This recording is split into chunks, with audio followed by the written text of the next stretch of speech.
प्रिय छात्रों, हम लोग मुगल प्रशासन पढ़ रहे हैं। उसका एक क्लास हम लोग कल कर चुके हैं। आज इसका दूसरा क्लास है और मुगल एडमिनिस्ट्रेशन में उसके बाद के खंड को हम लोग आगे बढ़ाने जा रहे हैं। आज के खंड में मुख्य रूप से हम लोग जिस चीज़ का अध्ययन करने जा रहे हैं वो इस बात का कि मुगल एडमिनिस्ट्रेशन में सम्राट की क्या भूमिका थी और दूसरा कि केंद्रीय प्रशासन का क्या स्वरूप था, क्या संरचना था। ये दो बातों का आगे अध्ययन करेंगे। पढ़ाने से पहले इसके महत्व पर हम इस रूप से प्रकाश डालना चाहते हैं कि किसी भी प्रशासन में उसका हेड राजा ही होता है, लेकिन मुगल का राजा जो था, मुगलों का जो राजा जिसको सम्राट कहते थे, वो पूर्व से भिन्न था। पहले से जो सुल्तान कहलाते थे, ये राजा कहलाते थे, उससे कुछ इनमें भिन्नता थी। उन भिन्नताओं को हम लोग को देखना है। और दूसरी बात ये कि पूर्व के जो प्रशासन थे उसकी तुलना में मुगल प्रशासन एक अपना अलग चरित्र रखता। और वो चरित्र क्या था कि मुगल प्रशासन एक नवीन व्यवस्था से जुड़ा हुआ था जो पूर्व में नहीं पाया जाता था और बाद में भी नहीं पाया गया, और वो व्यवस्था थी मनसबदारी। तो केंद्रीय प्रशासन जो स्थापित किया गया अकबर के द्वारा, उसमें इस बात का ध्यान रखा गया कि ये मनसबदारी व्यवस्था के संचालन में सहयोग है। तो इस तरीके से पूर्व के प्रशासनिक व्यवस्था से और आगे आने वाली व्यवस्था से मुगल प्रशासन भिन्न था। ऐसी भिन्नता को दृष्टिगत रखकर हम लोग मुगल प्रशासन का अध्ययन करेंगे।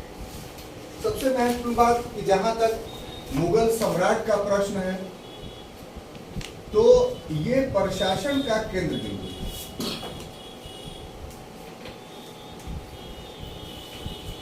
प्रशासन का केंद्र बिंदु तो हर राजा रहता है, लेकिन इसके केंद्र बिंदु का एक अलग अर्थ था। और अलग अर्थ क्या था कि इस सम्राट का जो पदवी थी, यानी मुगल सम्राट, वो पदवी थी पादशाह की। बादशाह नहीं, बादशाह असल वर्ड है पादशाह। बादशाह जो हम लोग बोलते हैं वो अपभ्रंश है, ठीक है ना। तो पादशाह का अर्थ क्या होता है? तो पादशाह का अर्थ ये होता है कि जिसका शासन अस्थायी हो, जिसका शासन अस्थायी। पहले लिख देते हैं, तब इस पर और विहंगम दृष्टि डालेंगे। अब अस्थायी हो का मतलब क्या हुआ कि जिसको अपदस्थ ना किया जा सके, अपदस्थ ना किया जा सके।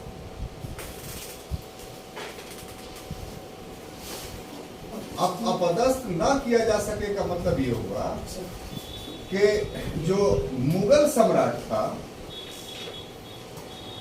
जो मुगल सम्राट था, यह सम्राट ईरान के शाह,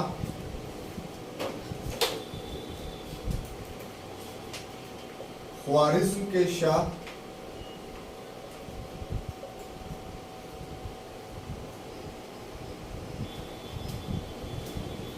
और मिर्जाओं से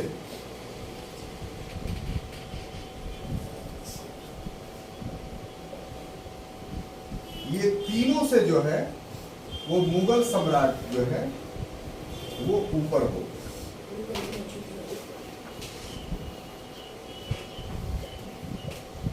इसको समझने की जरूरत है।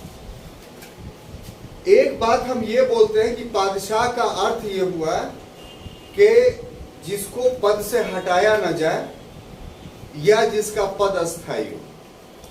तो ये तो शाब्दिक अर्थ हुआ, जिससे इस शब्द का महत्व हमको समझ में नहीं आ रहा है। तो शाब्दिक अर्थ से हट करके इस अर्थ का व्यवहारिक पक्ष क्या है? आखिर पादशाह की उपाधि बाबर ने ग्रहण की 504 ईस्वी में काबुल विजय के बाद। तो इसके मीनिंग्स क्या हुए? क्या बादशाह की उपाधि धारण करने से बाबर थोड़ा मोटा हो गया, थोड़ा गोरा हो गया, अच्छा कपड़ा पहनने लगा, या सर में 2 सींग निकल आए, ऐसा कुछ हुआ क्या? फिजिकली तो कोई परिवर्तन बाबर में नहीं आया। बादशाह की उपाधि धारण करने के बावजूद सिर्फ काबुल और गजनी का शासक रहा वो। भारत में उसका प्रभुत्व बहुत वर्षों के बाद 1526 में स्थापित हुआ। तो क्या परिवर्तन हुआ? भौतिक रूप से, प्रत्यक्ष रूप से देखने में तो कोई परिवर्तन दिखाई नहीं पड़ रहा है। तो फिर बादशाह की उपाधि धारण करने का अर्थ अस्थायित्व, ऐसा जिसको अपदस्थ ना किया जाए, इसके क्या मीनिंग हुआ, ये समझना है।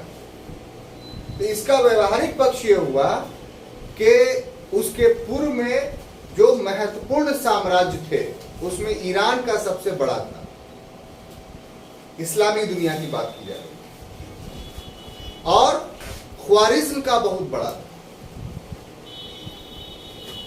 अब ये लोग ईरान के शासक और ख्वारिज्म के शासक के रूप में जो उपाधि ग्रहण करते थे वो शाह का उपाधि ग्रहण करते। शाह जो शब्द है उसको हिंदी में हम लोग बोलते हैं राजा। क्या? राजा।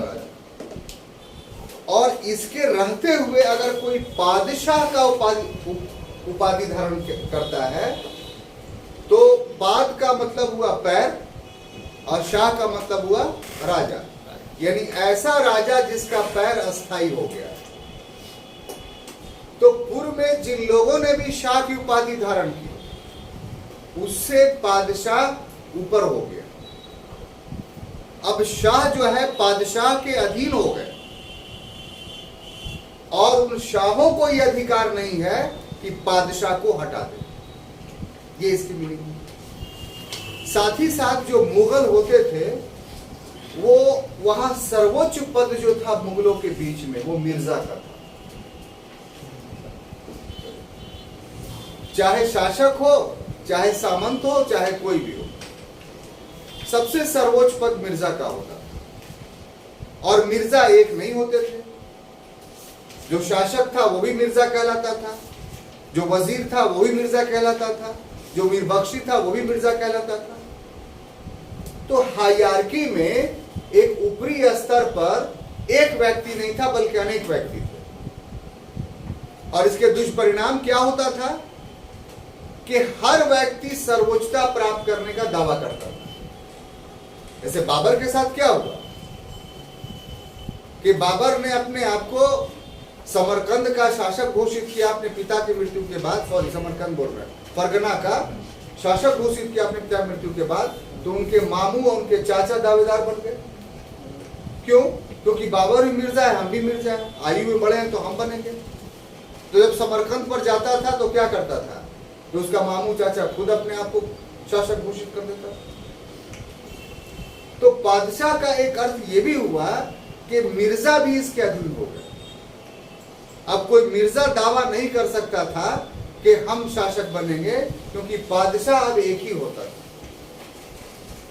तो इस कारण से कहा गया है कि बादशाह का अर्थ यह हुआ कि जिसको अपदस्थ ना किया।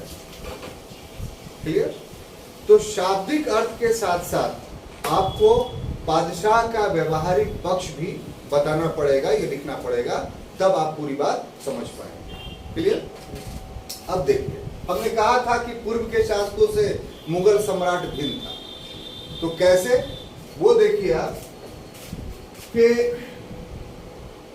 मुगल सम्राटों को, या यहां से शब्द इस्तेमाल करेंगे, मुगल बादशाह को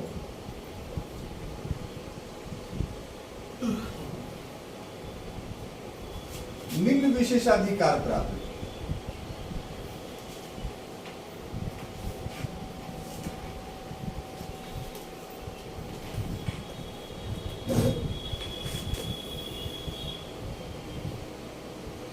अब इसमें कौन कौन प्राप्त है साहब? तो झरोखा दर्शन का अधिकार था,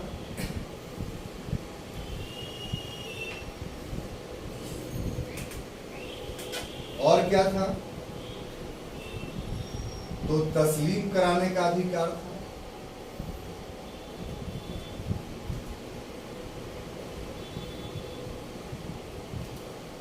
और क्या था?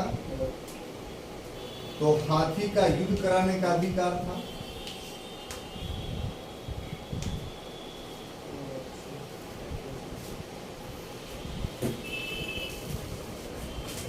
और क्या था? तो अपंग करने का अधिकार था।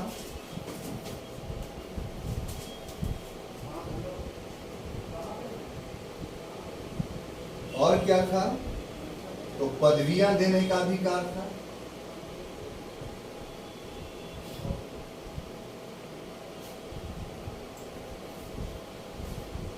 और क्या था?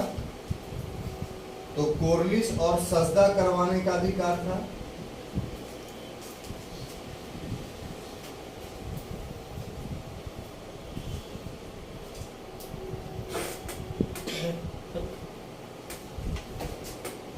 और क्या था? नगाड़ा बजवाने का अधिकार था।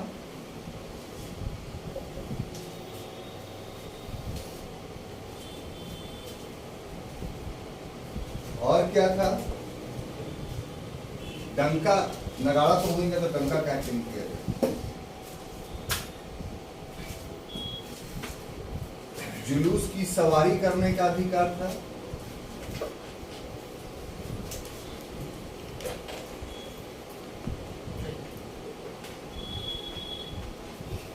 और मुहर का इस्तेमाल करने का।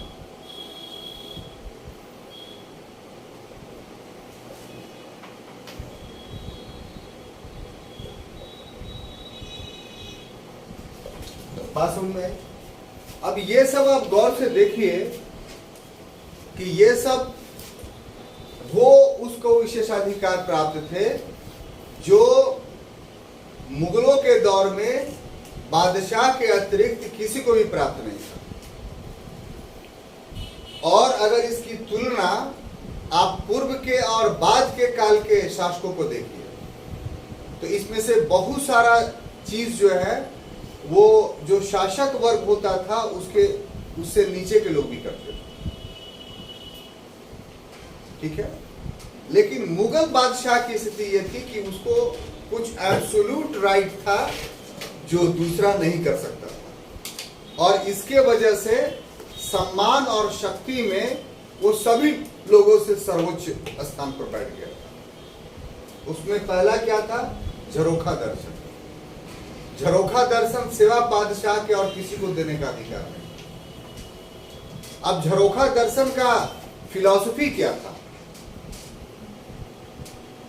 क्या इसके पीछे राज क्या था, इससे शासक की महत्ता कैसे बढ़ती थी और इससे शासन के प्रभाव में वृद्धि कैसे होता था, वो समझने की जरूरत है। तो झरोखा दर्शन में बादशाह ऊंचाई पर बैठता था। जैसे कोई मकान बना हुआ है तो उसमें खिड़की निकली हुई है, तो उसमें बाहर में उस खिड़की को ले जाया जाता था। ऐसा इस ढंग से संरचना थी, और बाहरी खिड़की निकले हुए भाग पर वो बैठता था और बाकी जन सामान जो है वो नीचे रखते थे। और उसके बाद बादशाह के ऊपर जो है देखने के लिए सबका शक्ल रहता था। तो इसका मतलब क्या हुआ कि आम तौर पे आदमी मांगने के लिए ईश्वर के ऊपर भगवान दे दे हमें, ऐसी संरचना बनती है ना। एक मनुष्य मांगता है तो बराबरी में मांगता है, भाई है दे दो हमको। तो वो ऊपर में बैठना इस बात का प्रतीक था कि हम भगवान हैं, तुम हमसे मांग रहे हो और तुम निम्न हो, तुम बढ़ जाओ। तो एक मनोवैज्ञानिक प्रभाव पड़ता था जनता पर कि शासक जो है सिर्फ शासक ही नहीं है, ये तो देवता तू ही है। और दूसरा इसका असर क्या था झरोखा दर्शन का, कि जनता से प्रत्यक्ष संपर्क बन जाता था शासक का, जिसके वजह से अपने अधिकारियों के गलत कामों की जानकारी शासक को मिल जाती थी और वो तत्क्षण जो है भ्रष्टाचार पर अंकुश लगाने में सफल रहता था। तो जो प्रशासनिक वर्ग था इस झरोखा दर्शन के वजह से सम्राट के नियंत्रण में रहता। अभी नीतीश कुमार हैं, इतना बड़ा 38 जिला है, 38 जिला का इतना डीएम है, इतना एसपी है, इतना एसडीओ है, कौन कहां पर क्या गलत कर रहा है सबकी जानकारी नीतीश कुमार को रहती है। क्यों? क्योंकि नीतीश कुमार डेली जनता से नहीं मिलते हैं, लेकिन यहां शासक डेली मिलता था जनता से। तो कोई भी ऑफिसर अगर गलत काम कर रहा है तो वो बता देता था, तो उसकी जांच करवाता था, अगर सही पाया गया तो दंडित होता था। इसके क्या बेनिफिट हुए कि शासक का प्रशासनिक वर्गों पे पूर्ण नियंत्रण हो जाता था झरोखा दर्शन से। डरता था कि नहीं, गलत नहीं करेंगे। क्यों? क्योंकि जिसके साथ गलत करेंगे उसकी तो रसाई है वहां, कहाँ? दरबार में। वो नालिश कर देगा, जाकर के शिकायत कर देगा, हमारी नौकरी चली जाएगी। लेकिन यहाँ आज के लोकतांत्रिक युग में, उस समय राजतंत्र में ये अधिकार था, लेकिन लोकतांत्रिक युग में हमें ये नहीं है कि हम अपने मंत्री से या मुख्यमंत्री से उस तरीके से मिल पाए जिस पीरियड में उस समय शासक वर्ग मिलता था। अब देखिए दूसरा कि तस्लीम करना। तस्लीम का मतलब क्या है कि सलाम करना। तस्लीम का मतलब प्रणाम करना।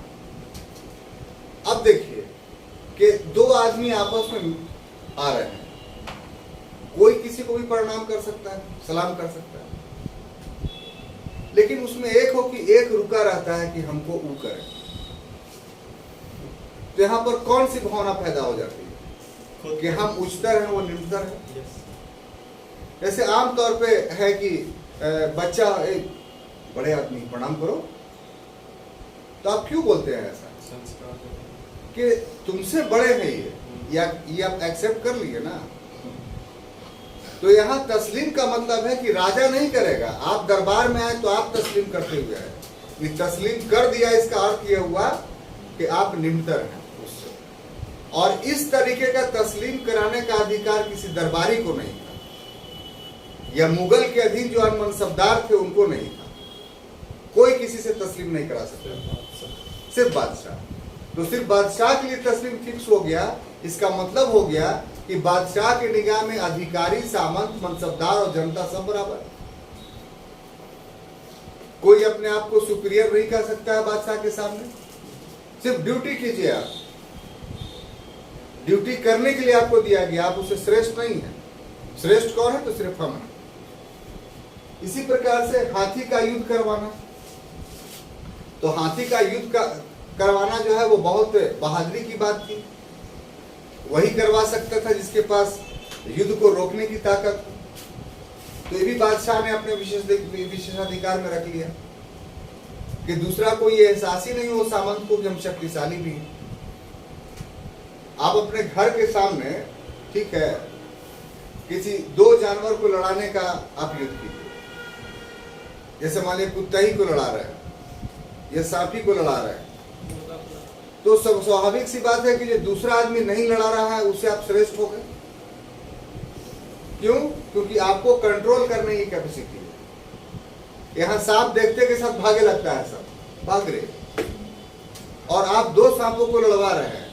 इसका मतलब सांप को कंट्रोल करने की कैपेसिटी आपके पास है।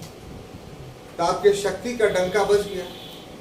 अब हाथी का लड़ाई इसलिए महत्वपूर्ण था कि हाथी आमतौर पे लड़ता नहीं है, लेकिन जब लड़ता है तो इसका मतलब वो पागल हो जाता है, तभी वो लड़ता है।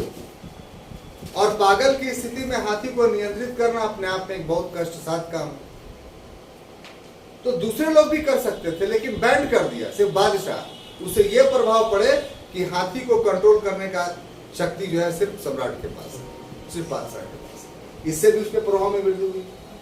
उसके बाद अपंग करना, हाथ पैर काट देना, आंख निकलवा लेना, ये सब कोई सामंत या मनसबदार नहीं कर सकता, सिर्फ बादशाह का ही अधिकार था। इससे भी इसकी शक्ति में वृद्धि हुई। लोग डरते थे कि अरे सामंत तो अधिकारी नहीं, उसे काहे के लिए डरने जाए, लेकिन बादशाह से डरो क्यों?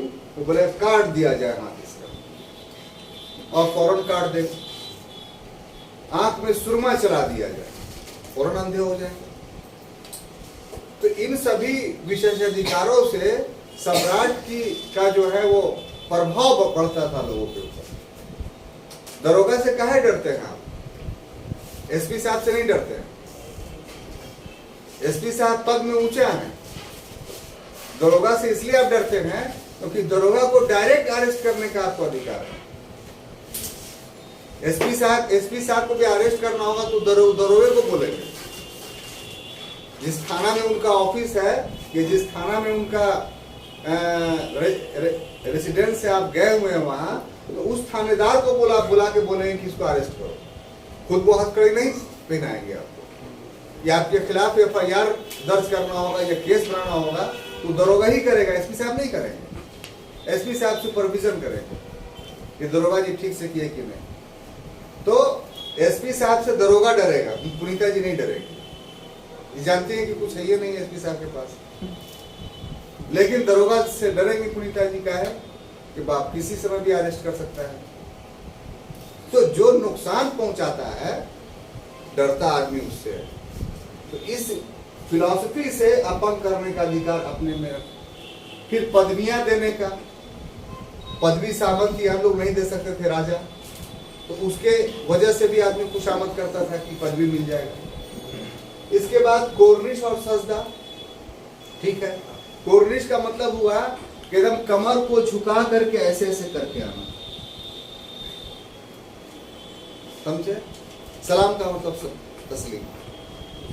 लेकिन कमर झुक गया मुन्ना भाई और हाथ ऐसे ऐसे एकदम हो रहा है, तो इसका मतलब कि आप कोर्निश कर रहे हैं। और सजदा को कहिए दंडवत। दंडवत सुनते हैं ना, कि एकदम बादशाह के जाकर के पैरवे पर गिर गए। तो भाई बादशाह भी मनुष्य है, जो आम मनुष्य वो भी मनुष्य है। तो उसको कोर्निश और सजदा क्यों करवा रहा है? क्योंकि अपने आप को सम्राट के समक्ष निम्न समझे, ये उद्देश्य था इसका। इसी प्रकार नगाड़ा बजाना, आपको याद है कि नगाड़ा बजाने का अधिकार मुगलों ने सिर्फ एक को दिया था। हाँ, मेवाड़ के शासक, जो मेवाड़ का संधि हुआ था, तो उससे पूरे राजपूतों में सिर्फ नगाड़ा बजाने का अधिकार और हाथी रखने का अधिकार ये सिर्फ मेवाड़ को मिला था और किसी को नहीं मिला था। ये शर्त रखी थी, तो काहे उसने अधिकार मांगा कि जैसे आप राजा हैं वैसे हम हैं, इसलिए हम भी नगाड़ा बजाएंगे, हम भी हाथी छुड़वाएंगे। तो मुगलों ने देखा कि ठीक है भाई, एक्सेप्ट कर लो, तो फिर ये हट जाएगा, तो एक कलंक लगा रहेगा कि एक राजपूत रियासत मुगलों का विरोधी रहा।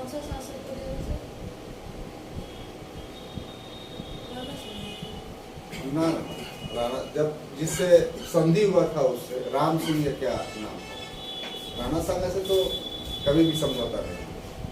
अमर सिंह, राणा साहब से तो हम हमेशा दुश्मनी है। नोट्स में पढ़ लीजिए, सुधार देगा। जुलूस की सवारी करना, जुलूस निकालने का अधिकार किसी को। मुहर का प्रयोग, अब देखिए मुहर का प्रयोग का मतलब यहाँ पर है कि अन्य शासकों के समय में या पूर्व के शासकों के समय में आपने पढ़ा होगा कि वजीर भी मुहर का इस्तेमाल कर लेता था, बादशाह दे देता, तो वैल्यू मुहर की होती थी। मुगल काल में मुहर हमेशा बादशाह के पॉकेट में रहता था। जब तक वो पढ़ेगा नहीं तब तक जो है वो सरकारी आदेश होगा नहीं। पूरे मुगलों में इसका अपवाद सिर्फ नूरजहां थी कि जहांगीर के अतिरिक्त जो है उसके पास भी मुहर रहता था। तो इसीलिए हम लोग देखा कि जुनता गुट का एक बहस जहांगीर के पीरियड में उभर करके सामने आया।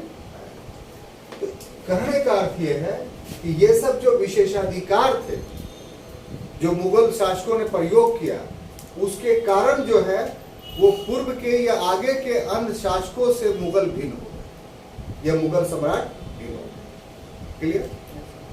अब देखिए यहाँ पर कुछ बातें जो है वो बिना लिखे हुए हमको बतानी पड़ेगी आपको, और चाहते हैं कि इसमें काफी मजबूत रहें आप। और ये मतलब ये मुगल सम्राट के बारे में आपको लिखना हो तो इतना सफिशिएंट है। लेकिन और भी इसके अतिरिक्त बहुत सारी चीजें हैं जो आपको जानना चाहिए। जैसे मुगल सम्राटों का दिनचर्या फिक्स होता था, और इस दिनचर्या का निर्माण किया था अकबर ने, क्योंकि अस्थायित्व आया था मुगलों को अकबर के शासनकाल में। उसके पहले बाबर और हुमायूं तो घुमक्कड़ की तरह रहे, कोई परमानेंसी तो थी नहीं, तंबुओं में जीवन गुजार दी। लेकिन अस्थायित्व आया अकबर के काल में, तो अकबर ने दिनचर्या फिक्स किया कि सूरज निकलने के 2 घंटे पहले बादशाह उठ जाया करता था और वो अपना प्राथमिक कृत्य करने के बाद, प्राथमिक कृत्य में सिर्फ शारीरिक शुद्धता नहीं थी, आध्यात्मिक शुद्धता भी थी। यानी जो कैजुअल चीज था वो करने के बाद जो है वो अपने धार्मिक कृत्यों को भी करता था, रिचुअल्स को भी करता था, आध्यात्मिक रूप से भी उन्नत हो रहा था। और उसके बाद 3.5 घंटा झरोखा दर्शन पे बैठता था, 4 घंटा झरोखा दर्शन। फर्स्ट प्रायोरिटी थी जनता से। उसके बाद वहां से निकलता था तो फिर भोजन करता था वो, नहीं वहां से निकलता था तो फिर हरम में जाता था, स्त्रियों से मिलता था। हरम बहुत बड़ा था, लगभग 5000 स्त्रियां रहती थी। स्त्रियों से क्यों मिलता था? तो बीवी से मिलना चाहिए, क्यों मिलता था हरम की महिलाओं से? कि हरम गुप्तचरी का सबसे अच्छा जगह था। अच्छे अच्छे सामंत, अच्छा सेनापति औरतों के सामने टूट जाता था। औरतें अपने वश में करके उनके दिलों के राज को जान लेती थी। और हरम में वही औरतें रहती थी जो बादशाह की लॉयलिस्ट हो, ये एक अलग पक्ष। तो दरबार का सारा दिन जो घूम रही हैं हरम की औरतें सब जगह, उस सेनापति से, उससे, उसको आंख मार दी, उसको ये कर दी, सबका दिल का बात ले लिए।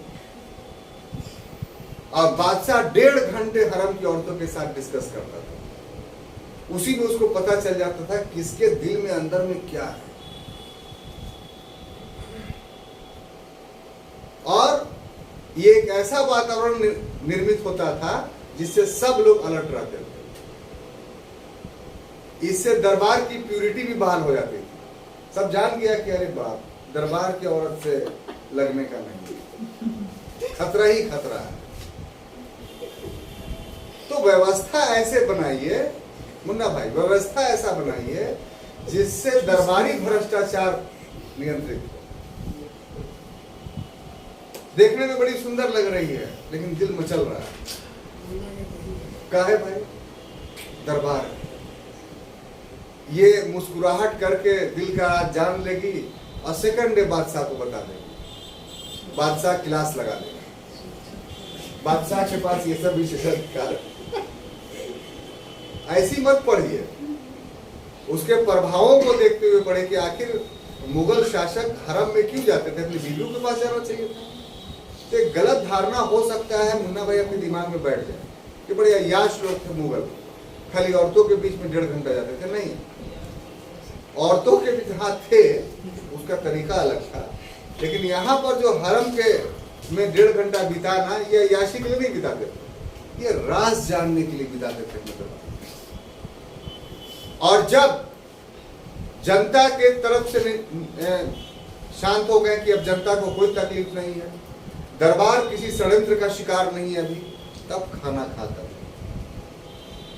और खाना खाने के बाद, आराम करने के बाद फिर 1.5 घंटा जानवरों के पास जाता था। एक बार अस्तबल में हाथी, घोड़ा, जितना जानवर था सबका निरीक्षण करता था।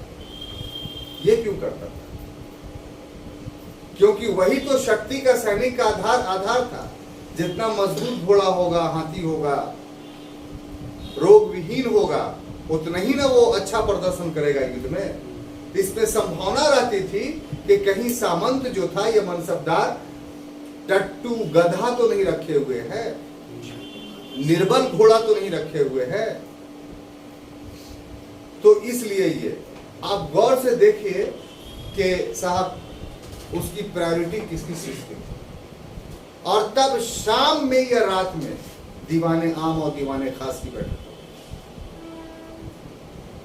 अगर आपसे क्वेश्चन कर दिया जाए मुन्ना भाई के मुगल सम्राटों का दीवाने आम दीवाने खास की बैठक कब होती थी, तो आप एकदम सुबह में मार दीजिएगा, दोपहर में, इसलिए ऑफिस आवर वही है। रात में तो मारिएगा नहीं। लेकिन सब चीज से निश्चिंत होकर के रात में बैठक होती थी। क्लियर? ये आम नियम था मुगल दरबार का या मुगल बादशाह का काम करना। युद्ध होता था तो ये सब नियम नहीं काम करते थे। युद्ध भूमि में कुछ नियम काम नहीं करता था। सामान्य स्थिति में दरबार ऐसे चलता था, लेकिन इसमें कुछ परिवर्तन भी हुए। जैसे शाहजहां ने एक परिवर्तन किया कि वो 7:40 में झरोखा दर्शन लगाता था।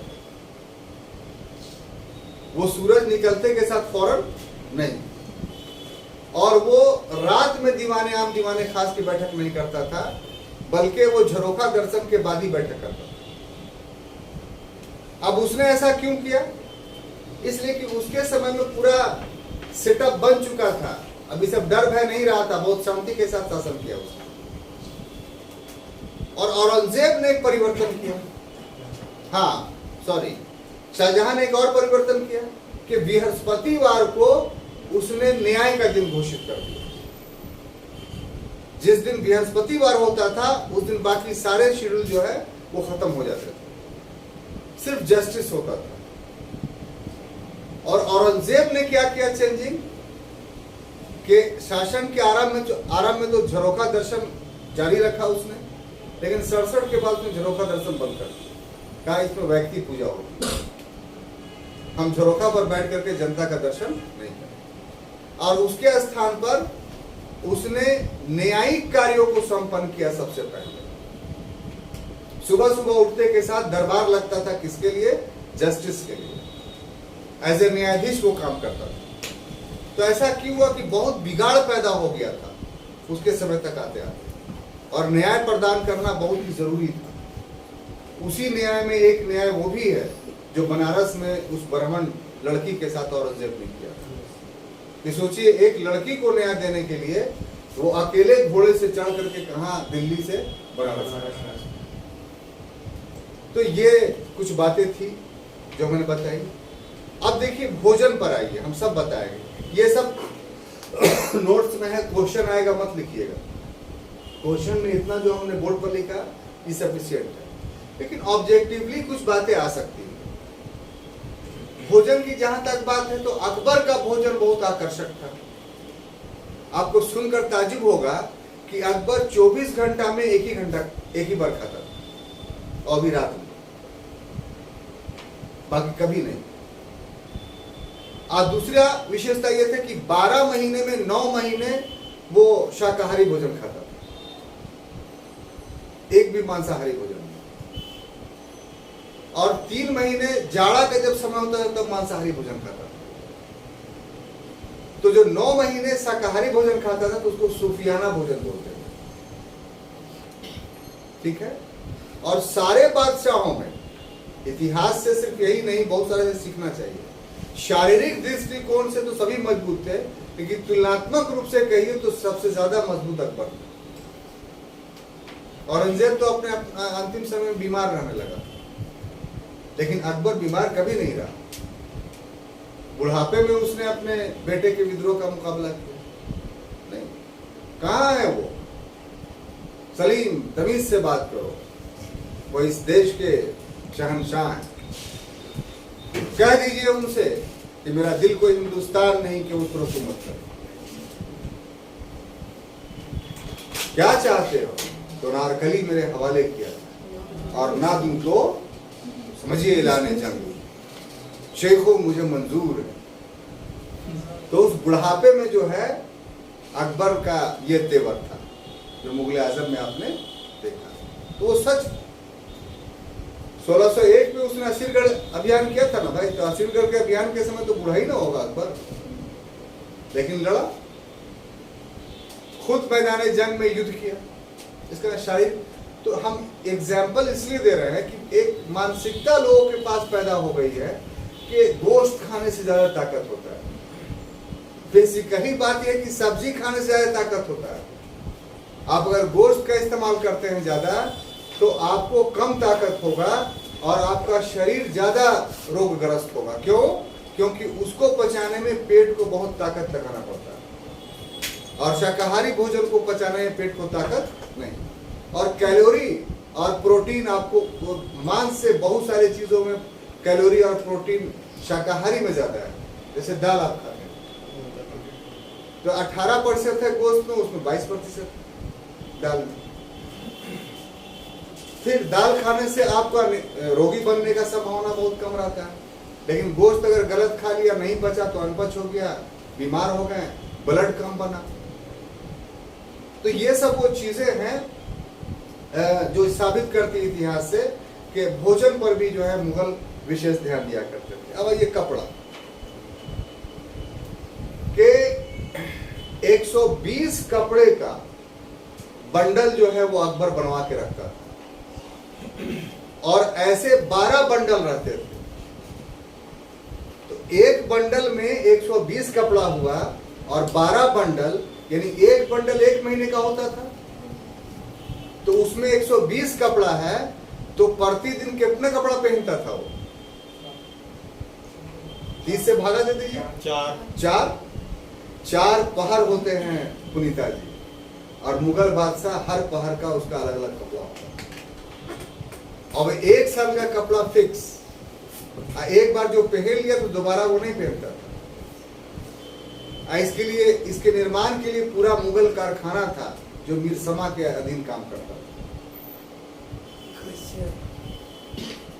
और वो कपड़े जो थे सामान्य कपड़े नहीं रहते थे, उसमें कशीदाकारी हर कपड़े में किया रहता था, हीरे जवाहरात जड़े रहते थे उस कपड़े में।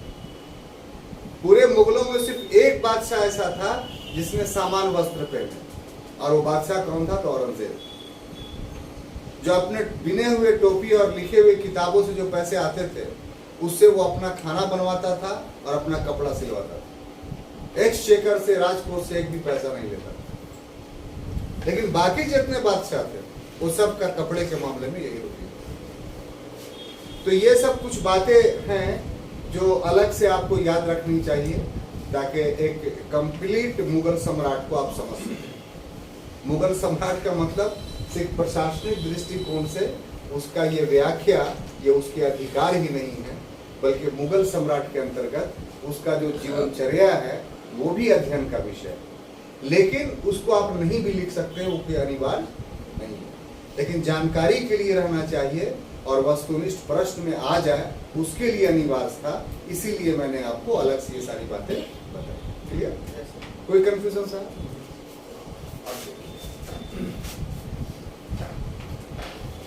अब देखिए, हम आपको बताना चाहते हैं इसके बाद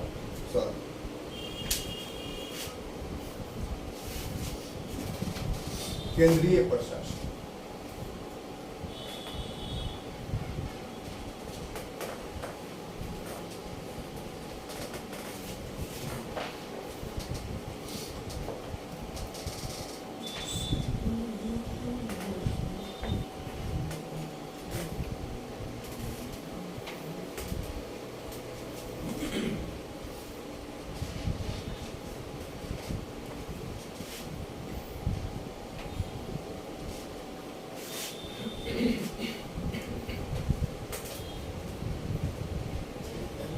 पहला था वजीर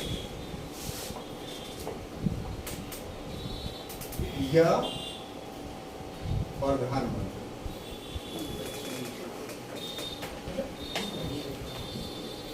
ठीक है ना? Yes sir. दूसरा अगर कहिए तो निरपक्ष।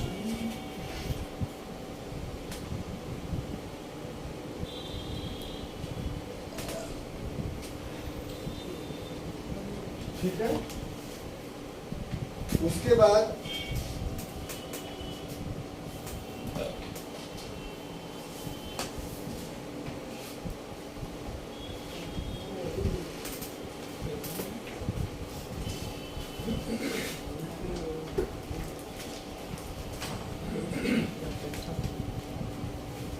सदर उस सुदूर।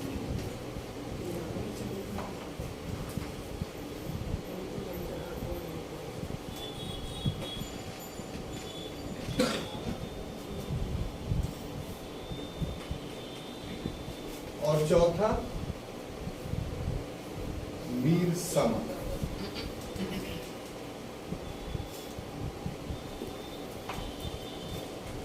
इसको पढ़ने से पहले कुछ अलग से बातें आपको जाननी जरूरी है वो बात ये कि सबसे पहली बात तो ये कि जिस मुगल प्रशासन का हम लोग अध्ययन करने जा रहे हैं उसका पूर्ण विकास अकबर के काल में हुआ। इसके पहले के जो शासक थे हुमायूं या बाबर, उसमें पूर्ण प्रशासनिक ढांचे का विकास नहीं हुआ। प्रशासनिक लोग होते थे, उसमें वजीर ही सारे कामों को करता था और आवश्यकता अनुसार अन्य लोग जो है वो सहयोग करते थे उसमें। लेकिन अकबर का जब शासन काल आया, जब शासन में स्थायित्व आया, उसके बाद अकबर ने एक सुव्यवस्थित प्रशासनिक ढांचे का निर्माण किया और इस सुव्यवस्थित प्रशासनिक ढांचे का निर्माण करने में वो सफल इसलिए रहा क्योंकि उसके पूर्व शेरशाह सूरी ने भूराजस्व के क्षेत्र में ऐसा युगांतकारी परिवर्तन किया था कि लोगों का प्रशासन के साथ घनिष्ठ संबंध स्थापित हो गया। अभी तक भारत में जनता का, आम जनता का प्रशासन के साथ वैसा संबंध स्थापित नहीं हुआ। प्रशासन के संबंध का अगर अर्थ आप पूर्व के कालों का लीजिएगा तो चौधरी खूत मुकद्दम से जो राजस्व का निर्धारण का संबंध था, उसी को प्रशासनिक संबंध के दृष्टिकोण से जनता देखती थी। यह दो शासकों के बीच में युद्ध होता था तो इस रूप में देखती थी कि हमारा खेत का फसल बर्बाद ना हो जाए। इसके अलावा आम जनता को प्रशासन से कोई प्रत्यक्ष संपर्क नहीं होता था। लेकिन शेरशाह सूरी ने जिस भूराजस्व व्यवस्था की नींव डाली, उसमें बिस्वा को आधार बनाया, पट्टा और कबूलियत का जो इकरारनामा उसने लिखवाया, तो ये पहली बार लिखित रूप में जनता का संपर्क प्रशासन से हुआ। अभी आप भारतीय सरकार से को महसूस कैसे करते हैं अभिषेक जी? तो इसलिए महसूस करते हैं कि भारत सरकार या बिहार सरकार के स्कूल या कॉलेज में पढ़े तो आपको सर्टिफिकेट मिला, तो इस वजह से सरकार का महत्व आपके पास है। वो हमसे पढ़ रहे हैं इसका कोई महत्व नहीं है पुनीता जी। हम ज्यादा अच्छा से पढ़ा रहे हैं आपको, ये भी एक वास्तविकता है, लेकिन मेरे पढ़ाई का आपके सामने कोई महत्व नहीं है। जिस दिन चाहिएगा उठ के भाग जाइएगा। बहुत लगाव है, क्यों भाग जाइएगा? क्यों महत्व नहीं है कि हम डिग्री नहीं दे रहे? लेकिन कितना भी झगड़ा लड़ाई हो आपको यूनिवर्सिटी में, बोर्ड में, कुछ भी नहीं परिचय हो, कुछ नहीं किया है आपके चरित्र के विकास के लिए, लेकिन जी हो जो एकदम बोका बन करके खड़ा रहे, जी हो जो, अरे मार लीजिए हुजूर, लेकिन फर्स्ट डिवीजन दे दीजिए। बुढ़ा है, जुलजुल है, कुछ नहीं कर सकता है, फिर भी उसके सामने बाबा हाँ ठीक है, लो 100 रुपया, अरे 200 लीजिए ना बाबा। क्यों? क्योंकि उस डिग्री का वैल्यू है, वो नहीं रहेगा तो आपको सरकारी नौकरी नहीं मिलेगी। ब्लॉक है, ब्लॉक के सीईओ वीडियो का वैल्यू क्या है? अरे भाई क्रीमिलियर का बनाना है, कहाँ के कहाँ का सीईओ है वो, लेकिन उसका पूरा सिजरा आपके पास चला है एक ही दिन में। ना जानते हैं, दरभंगा के ना है, फलाने बाबू के लड़का है, मेरे परदादा का उनसे ताल्लुकात हुआ करता था, आपको नहीं पता है। लेकिन हम इतना दिनों से पढ़ा रहे हैं, हम बोल रहे हैं कि हमको एक दिन पहचान लो, आपकी कोई जरूरत नहीं। लेकिन सीओ साहब का पूरा सिजरा आपके पास चलाता है, डीएम साहब का पूरा वंशावली चलाता है, सब कुछ जान जाते हैं। अरे उसके अब्बा रिक्शा चलाते थे, बहुत मुश्किल से पढ़ा है, आपको पता है क्यों? क्योंकि उससे सर्टिफिकेट लेना है। हम इतने एग्जाम्पल इसलिए दे रहे हैं कि सरकार से जो पब्लिक का संबद्धता है वो लाभ के बुनियाद पर है, लाभ के आधार पर। तो शेरशाह ने पहली बार भारत में स्थापित किया कि जो जमीन था ना, उन जमीन को पट्टा के माध्यम से वैधता प्रदान कर दिया, लीगलिटी प्रदान। अब जमीन का धारक, जो जमीन का धारण करने वाला है, वो इस पट्टे के माध्यम से ये साबित कर रहा था मुन्ना भाई कि दिस इज माय प्रॉपर्टी। क्यों? क्योंकि शेरशाह का स्टंप लगा हुआ है। इसके पहले माइट इज राइट वाली बात थी। अगर बुढ़ा हो गया है, हट तो जमीन हो, हट, हम बोल दिए हमर हो गई। हाँ भाई, कौन झगड़ा हुआ, कौन बोया था? तो हम बोल बोए थे, बुढ़वा थोड़ी बोया था।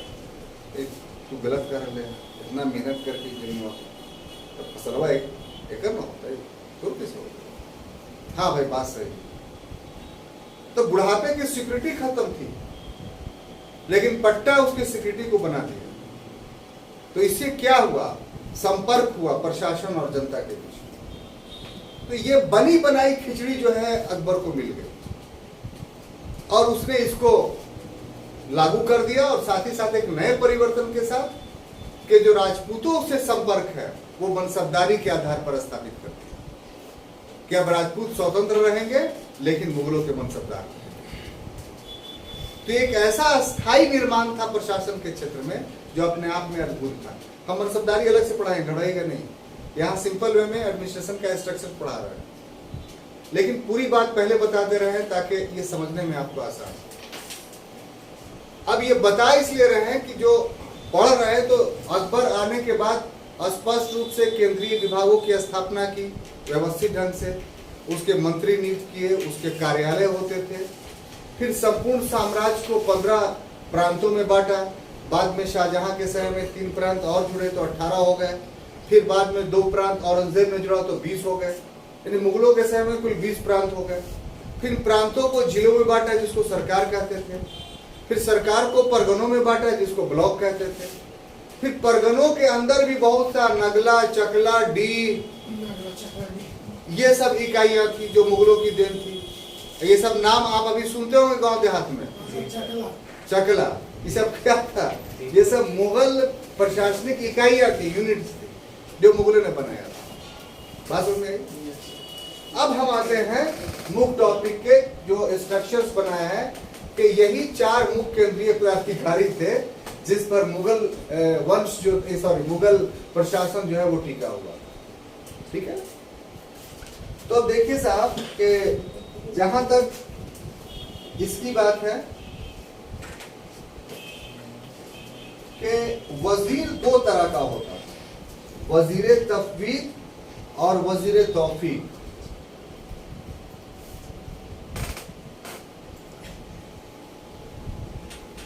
वजीर तफवीद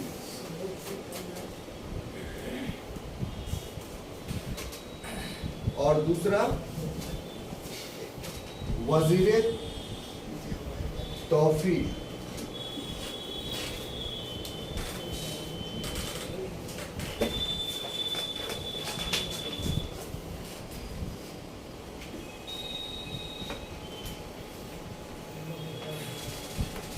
आप जगह कम है इसलिए हम एक वर्ड लिख दे रहे हैं। देखिए, वजीर तफवीद और वजीर तौफीक का अर्थ क्या हुआ कि अगर कोई वजीर काफी शक्तिशाली है तो बिना बादशाह से पूछे हुए काम कर दिया करता है। जैसे हुमायूं के समय में बाबर का जो वजीर था निजामुद्दीन खलीफा, बहुत पावरफुल था। क्या था? उसने फुट षड्यंत्र बना दिया कि ख्वाजा मेहंदी जो बाबर का साला है उसको शासक बना दिया जाए। याद है? हुमायूं को नहीं बनाया जाए, कहा है तो ख्वाजा मेहंदी को बना देंगे तो मेरा चलेगा। वो तो कहिए कि दोनों के बीच जो बात हो रही थी और निजामुद्दीन खलीफा जो है जैसे ही गया वैसे ही ख्वाजा मेहंदी बोल रहा है कि अच्छा बनाओ हमको राजा, पहला गर्दन तुम्हारा ही कटेगा। और जाकर के जो औरत जो थी वो जाके फुसक दी वहां, तो इसलिए हुमायूं बन गया, नहीं तो नहीं बनता, तस्वीर दूसरी होती। बैरम खां का एग्जाम्पल लीजिए, तो बैरम खां की भी स्थिति तो यही थी, अकबर से कहाँ पूछता था। 4 साल तो अकबर बैरम खां का पूरा गुलाम रहा। जहांगीर के समय में उसका जो ससुर था एक मादुद्दौला, तो उसकी भी स्थिति वजीर के रूप में इसी ढंग की। तो मुगलों के समय में कुछ लोग ऐसे थे जो स्वतंत्र रूप से वजारत चलाते थे, बातों से पूछते उठते नहीं। तो ऐसे को वजीर तफवीज कहते हैं। और जो आम तौर पर जो वजीर होता था वो हर बात बादशाह से पूछ के करता था। देखिए, इसका अगर देखा जाए तो इसके 2 काम काफी महत्वपूर्ण थे।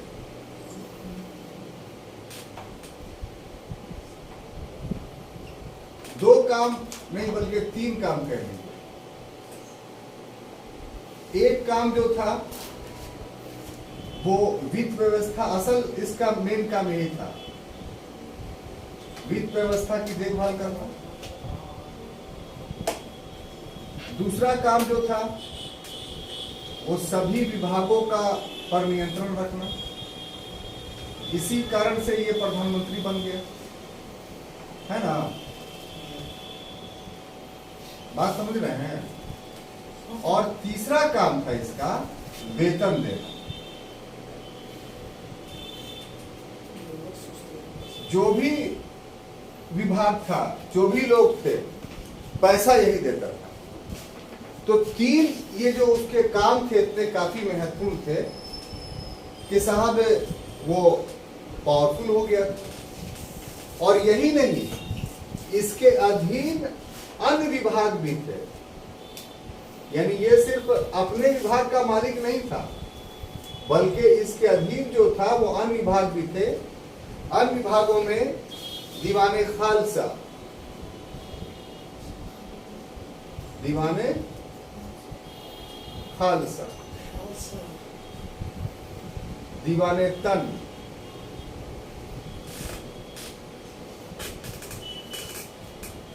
दीवाने जागीर,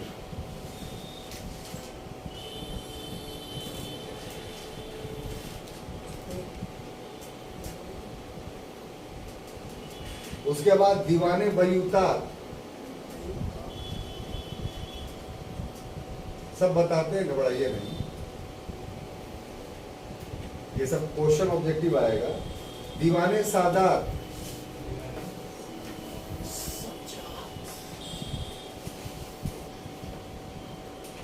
खजीन,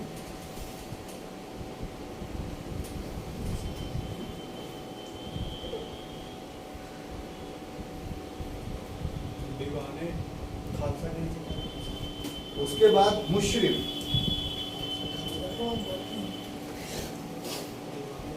उसके बाद मुस्तौफी। दीवाने तन है भाई।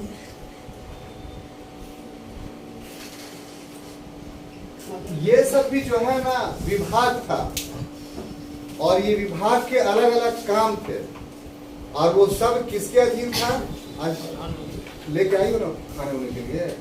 हाँ, पहले बोल दे रहा था, फिर बाद में बोलोगी मत। तो ये सब किसके अधीन थे? तो वजीर के अधीन। अब देखिए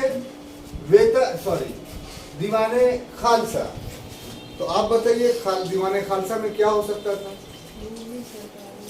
वेरी गुड, जो सरकारी भूमि होती थी उसकी देखभाल करने वाला दीवान था। दीवाने तन वेतन वाला विभाग था, वेतन सबको देता था ये। तो बजाते तौर पे इसका अलग था। जैसे यहाँ देखते नहीं है भाई कि ब्लॉक में गए, तो ब्लॉक में गए तो सबका मालिक ठीक है, सीओ है, लेकिन एक तो नाजिर होता है ना ब्लॉक में, जो तिजोरी का मालिक होता है। तो अगर सीओ साहब को पैसा किसी को दिलवाना होता है तो खुद पॉकेट से निकाल के थोड़ी दे देते हैं, वो रिटर्न रूप में नाजिर को ऑर्डर करते हैं। और नाजिर का काम क्या है? तो कागज को रख करके पैसा देता है। इसी ढंग से डीएम ऑफिस में भी ट्रेजरी है, तो जो ट्रेजरार होता है वो उसका मालिक होता है। डीएम सिर्फ साइन करके ऑर्डर करके देगा। तो वजीर था तो वेतन देना था क्या? वजीरवा अपने खोखड़ी में रखे रहता था पैसा, ए सिपाही जी लीजिए आपका सैलरी है। बल्कि एक प्रोसेस के तहत होता था, वो लेटर इशू करता था, कौन कहाँ मिलता था? दीवाने तन, दीवाने जागीर। बहुत सारे लोगों को जागीर मिलती थी किसी वजह से खुश होकर करके कि आपको ये जागीर दे, आप कलाकार हैं तो हाँ तो ठीक है, कला बनाए, लीजिए जागीर। अब इस जागीर की आय जो है आपकी हो जाएगी। आप पेंटर हैं तो हाँ तो आप कहाँ से खाइए पीजिए, तो लीजिए जागीर, आप पेंटिंग कीजिए, खाने पीने का चिंता मत कीजिए। आप राइटर हैं तो हाँ तो खूब किताब लिखिए, आपको जागीर दे दिया गया। तो उसका भी एक बहुतों लोगों को मिलता था, इसलिए उसका एक अलग विभाग था, उसकी देखभाल वो लोग करते थे। दीवाने बरीउतार, ये क्या था कि आप कभी फतेहपुर सीकरी गए हैं? फतेहपुर सीकरी जाइएगा तो एकदम डायरेक्ट अंधा बन करके मेन बिल्डिंग में मत चल जाइएगा। मेन बिल्डिंग में जाने से पहले या मेन बिल्डिंग देखने के बाद, ठीक है, वो क्या कीजिएगा कि जैसे ही आप घुसिएगा मेन गेट से, मैंने मेन रोड से, वो जो बड़ा बना हुआ है, दोनों साइड में छोटे छोटे कमरे बने हुए।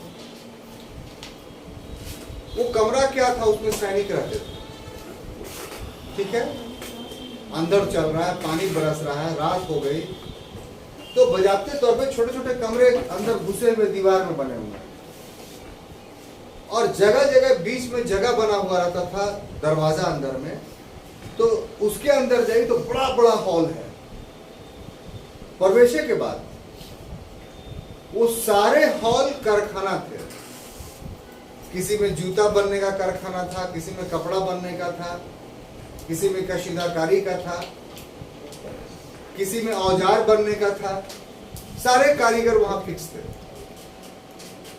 और वो जिसके अधीन काम करता था उसको बोलते थे बयूतार, और जो उसका ऑफिस होता था उसको दीवाने बयूतार कहा था। तो ये भी वजीर के अधीन होता था।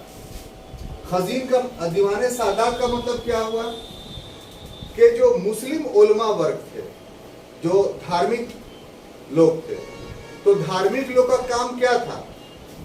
सिर्फ बैठ के रोटी तोड़ना, इबादत करना, बादशाह को धार्मिक सलाह देना, और तो कोई काम करते नहीं थे। उनको भी भूमि दे दी जाती थी। उनको जो भूमि दी जाती थी उसको बोला जाता था मददे माश या सयूर कर।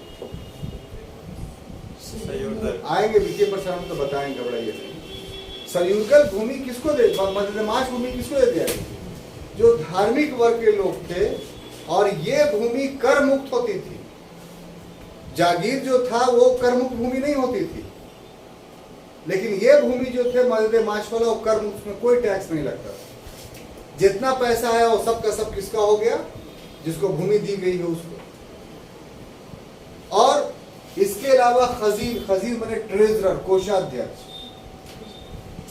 ये पूरे पैसे का मालिक होता था। और तो आप दिल्ली सल्तनत मुशर्रफ ऑफ मुस्तफी पर पढ़ चुके हैं कि एक ऑडिटर था और एक उसका निरीक्षक था, देखने वाला कि ठीक से ऑडिट हुआ है कि नहीं। यानी मुशर्रफ और मुस्तफी दोनों मिला करके आज का नियंत्रक या महालेखा परीक्षक की भूमिका, ठीक है। अब देखिए दूसरा जो है मीर बख्शी। तो मीर बख्शी क्या था कि ये सैन्य विभाग का प्रधान था, है ना? किसका? सैन्य विभाग।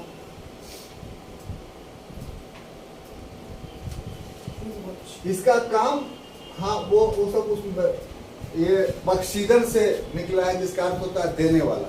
क्योंकि नौकरी देता था इसीलिए इसको बख्शी बुलाया जाता था, क्योंकि नौकरी देता था। तो दिल्ली सल्तनत में जो हम देखे थे वो क्या कि इसका कृत अगर हम देखें काम, तो जैसे दिल्ली सल्तनत में पढ़े थे कि नियुक्ति सेना की, तो यही करता था। उसके बाद क्या, तो प्रशिक्षण सेना का करता था। उसके बाद क्या, तो पदोन्नति देता था। और एक चीज है कि सरखत देता था। वेतन देगा वजीर, लेकिन वेतन वो तब देगा जब ये सरखत उसको प्राप्त होगा। सरखत एक पत्र होता था, जिस पत्र में था कि ये सैनिक है, इस सैनिक को इतना वेतन है, ये वेतन दे दिया। तो ये सरखत लेटर वजीर के पास जाता था, वजीर उसको साइन करता था और तब वो दीवाने तन के पास जाता था और तब दीवाने तन से वो पैसा लेता। तो ये तो सामान्य बातें थी जो पूर्व से थी।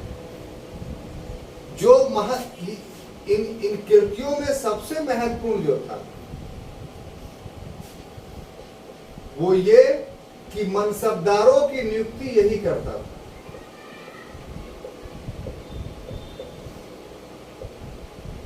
था ना कि मनसबदारी प्रथा थी मुगलों के समय में, तो मनसबदार बनेंगे तो उनको लेटर इश्यू होगा। फिर मनसबदार जो बनेंगे तो उसमें तो तय होगा ना कि कितने के मनसबदार हैं। 7,000 जाट 5,000 सवार के मनसबदार हैं, तो इसका मतलब उसका देखभाल करेगा कि 7,000 जाट का तो उनको सैलरी मिल रहा है कि नहीं, या 5,000 सवार के मनसबदार है तो उनके पास 5,000 की सेना है कि नहीं। तो ये सब चीज की देखभाल कौन करता था? तो मीर बख्शी करता था। क्योंकि मनसबदारी व्यवस्था एक सैनिक प्रशासन, इसीलिए मनसबदार की नियुक्ति, बहाली, ये उसका देखभाल करने का संपूर्ण दायित्व किस पर था?